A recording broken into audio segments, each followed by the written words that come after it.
muchikepe chakakwira Jona havana kumuziva. Vaitoti tawana hama yekufamba nayo parwendo rwavo. Vaitoti vawana munhu wekufamba naye parwendo rwavo. Vaiti vawana munhu wekufamba naye parwendo rwavo. Vaitoti vawana hama yekufamba nayo parwendo rwavo. Baba itai tisive hama dzekufamba nadzo. Baba itai tisive hama dzekufamba nadzo. Hapana aiziva zvaifunga Jona mumwoyo make. Hapana aiziva zvaifunga Jona mumwoyo make. Mwari tibatsirei tizive vanhu vekufamba navo. Mwari tibatsirei tizive hama dzekufamba nadzo. Mwari tibatsirei tizive vanhu vekufamba navo. Mwari tibatsirei tizive hama dzekufamba nadzo.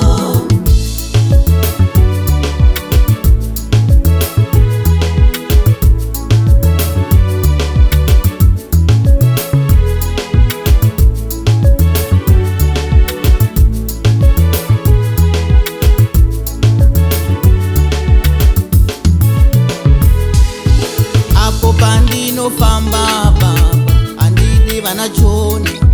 Apo pandinoshanya baba handidi vana Jona. Imo murwendo rwangu baba handidi vana Jona. Imo murwendo rwangu baba handidi Jona. Mwari tibatsirei tizive hama dzekufamba nadzo. Mwari tibatsirei tizive vanhu vekufamba navo. Mwari tibatsirei tizive hama dzekufamba nadzo.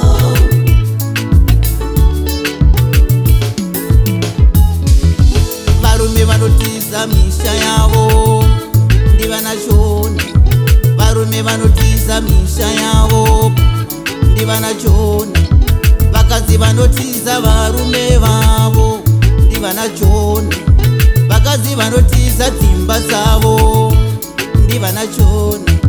Mwari ndibatsirei baba ndisafamba navo. Mwari ndibatsirei inini ndisafamba navo. Anotiza zvaatumwa baba ndiye Jona. Anotiza kwaatumwa baba ndiye Jona. Ndati Mwari ndibatsirei tizive vanhu vekufamba navo. Mwari ndibatsirei tizive hama dzekufamba nadzo. Mwari tibatsirei tizive vanhu vekufamba navo. Mwari tibatsirei tizive hama dzekufamba nadzo.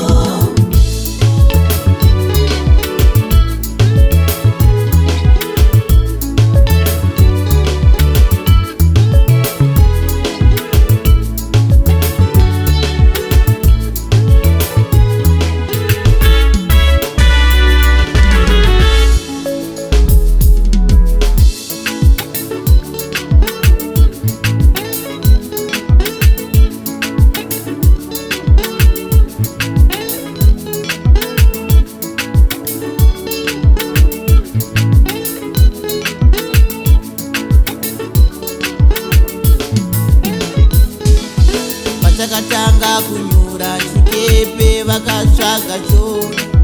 Vachakatanga kunyura chikepe vakatsvaga Jona. Akange atovata Jona aine mhosva. Akanga atovata Jona apa aine mhosva. Akange atorara Jona apa aine mhosva. Anzi tonyura here ndiana nemhosva. Anzi tonyura here ndiana nemhosva. Vakakanda mijenya yavo vachitsvaga Jona. Vakakanda mijenya yavo ikabata Jona.